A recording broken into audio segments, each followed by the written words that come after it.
লালমাটিয়া এলাকায় চাঞ্চল্যকর খুনের ঘটনায় অবশেষে গ্রেফতার অভিযুক্ত। মঙ্গলবার পূর্ব থানার ওসি সুব্রত দেবনাথ জানান, গত 23 তারিখে রাতে কৃষ্ণ ভট্টাচার্যের সঙ্গে মিঠুন সাহার তীব্র ঝগড়া বাঁধে।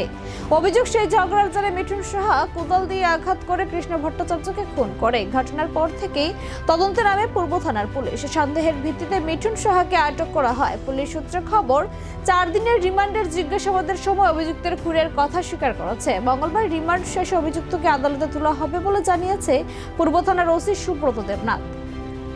এই ঘটনায় গোটা এলাকায় আতঙ্ক চাঞ্চল্য ছড়িয়েছে। পুলিশ পুরো ঘটনা তদন্ত চালিয়ে যাচ্ছে।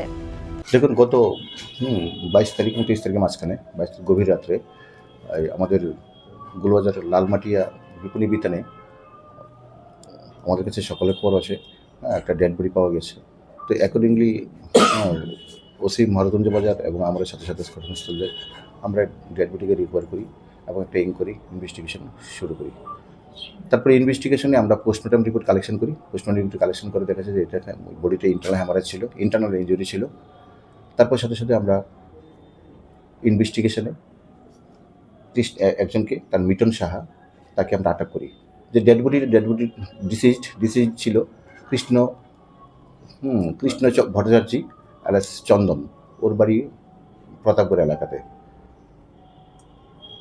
এরপরে ঘটনার ভিত্তিতে ডিউরিং ইনভেস্টিগেশন আমরা একজনকে আটক করেছি। ওর নাম হলো মিঠুন সাহা অ্যালাইস মন। তারাও অ্যাকচুয়ালি বাড়িঘর থেকে তারা টোটালি ছিল, রাস্তাঘাটে ভোগ করেছিল এবং দিনের বেলা তারা জোগালি কাজ করতো। রাত্রের বেলায় তাদের বাড়িঘরে যেতে পারতো না, অ্যাকচুয়ালি তারা মদবস্থায় থাকতো। তো বিপণী বিতানে তারা রাত কাটাতো। তো তার অ্যাকচুয়ালি আমাদের তাদের মধ্যে যে আমরা যাকে আটক করেছি ওর মধ্যে আমরা একটা চোখের মধ্যে একটা ইনজুরি মার্ক দেখেছিলাম, লাল চোখের মার্ক। তো ওইটার ভিত্তিতে তাকে আমরা আটক করেছি। যেহেতু আমার কাছে খবর হয়েছে সে রাত্রে ওইখানে থাকতো এবং তার চোখে ইনজুরি, তাহলে তাদের মধ্যে নিশ্চয়ই no जों प्रमोट खायनायनि बाङै जों जतन साइमानो जेनेति प्राजा